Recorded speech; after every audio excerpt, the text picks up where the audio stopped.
Hi, Paul and Clark here at Deducate, and I'm jumping a little bit ahead of Jacob's tutorials on my own Let's Play to answer a couple of questions. Well, one specific question regarding creating, editing your own maps and creating your own scenarios, and that is the actual creation process itself. And people are getting stuck and spending hours and then getting frustrated about sort of the topography of the land, particularly the lakes that it creates all over the place, which you're struggling to get rid of.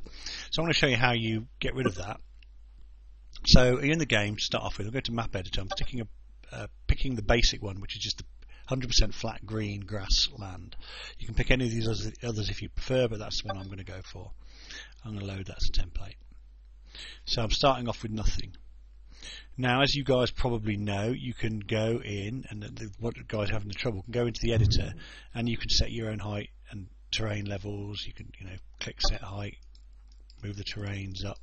Create mountains and things like that. And that's all great.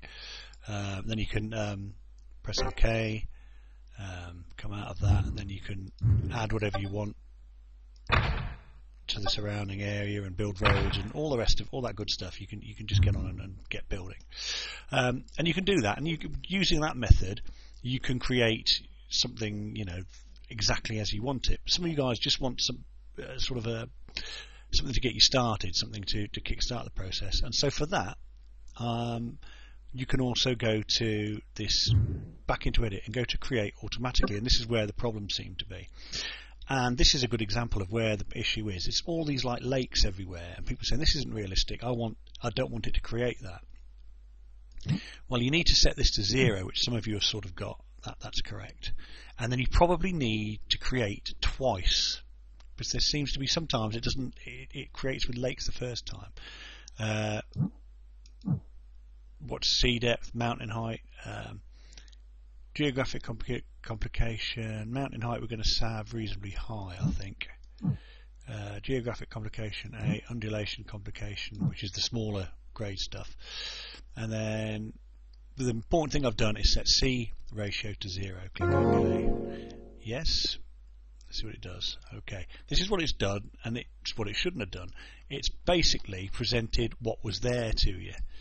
That was it, it's not what we wanted, particularly since we set C to 0. Okay, and now we're going to try again. See if the samples change now to that. And there we have it. Now, why it needs you to press it twice, I don't know. I could press the undulation complication a little bit, and that would put more the sort of mounds and humps and things like that, rather than the mountains. If the geographic complication puts the ravines and stuff like that. If you had C set, the geographic complication would also continue below sea level. So you have something like this, and then what you can do, go to Edit Terrain. And you see this blue line here, that's the sea level. So now if I go there, what I'm actually doing with the right mouse button is lowering the terrain to the minimum that I've set, which is 2 down. So it's possible, you can then create your own lakes. And I'm creating pretty large water areas here with just a few clicks of the button. You can tidy it up and make it look neater and whatnot. You can create channels in a matter of a few minutes. You can increase the size of the area you're dealing with there, so you can create much larger areas. You can get it to round off a little bit better. You can see below the water surface if you want to see how deep you've got. You can create different depths, so you can go down and now create deeper stuff, which you say water surface, and there you are. Over here we've got a little bit, it's not showing very well, is it? That's deeper than here. So all that kind of stuff. The deep depth might be handy if you're doing tunnelling and such like. I'll put the water surface back on because it looks much better that way. So you can do it that way, and you can create very interesting terrains quite quickly by doing that. And you press initialize. Hang on, I don't want to press initialize, do I? What I want to do, that's not what I want to do at all. When you've finished, make sure we always press OK, which is something I keep forgetting to do. Always press OK when you're in Edit before you do anything else. Then go to File, and you can save it as an unfinished map, which is fine, you can save that and then you can come back and load it again as an unfinished map, or you add a custom game. Okay, so now it's going to save what you've just done as a custom game, and now you can set all the parameters. This is the other thing people are, how do I save my game? I spent ages doing it and I don't even see a save option. It's not save, it's add custom game. You can then, this is all editable, so as you can see I can change sort of the advice I'm giving a player. You give the name of city, that could be Gotham, whatever it wants to be, and it of course would be, I'm going to call it Acme after Roadrunner. Oops, click on it. Is it Acme Enterprise or just Acme? The day that you start, the funds you start with, you can start with low funds, weather, difficulty level, up to E, which is very difficult, and then you can perform new game registration, and then that new game, as you can see I've done some before here, will appear in your custom games when you go back to the main. This is the test game. Let's just write that in.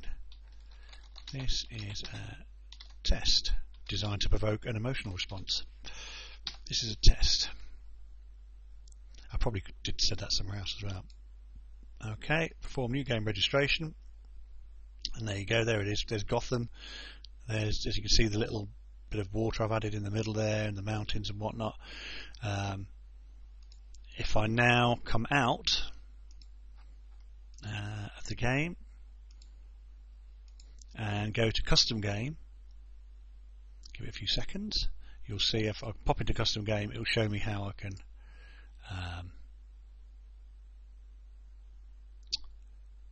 start.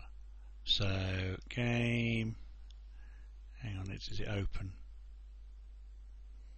Oh, it's custom game. Of course it's custom game. There we are. If you click on custom game, there it is.